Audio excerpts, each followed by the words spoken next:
ច្រើនឆ្នាំដែលយើងជាប្តីប្រពន្ធលំបាកក៏ទ្រាំអត់ធន់ពួកយើងមិនដែលចោលគ្នាបានប្តី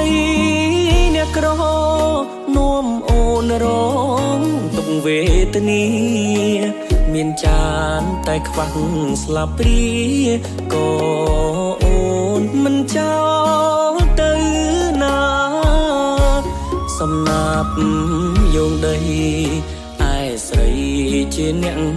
យោងបងពេលខ្លាំងបងធ្វើឆ្គំឆ្គងធ្វើឲ្យអូនទឹកភ្នែកសោកាក៏អូនអភ័យមិនចោលប្តីឲ្យឯកាពេលនេះបងដឹងហើយថាមានតែអូនជាកម្លាំងចិត្តអរគុណអូ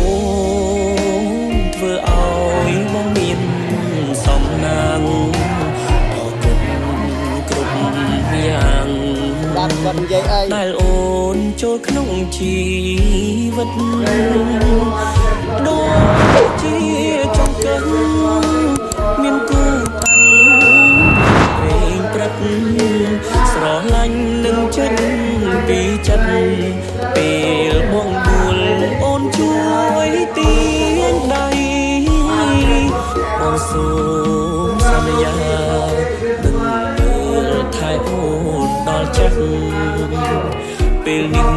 យើងជួបទុកខ្លាំងតែថ្ងៃមុខយើងនឹងជោគជ័យជាកូនអ្នកក្រក៏អាចខ្លាយជាសេដ្ឋីឲ្យតែយើងប្រឹងរាល់ថ្ងៃកុំប្រៀបធៀបប្តីនឹងគ្រួសារគេ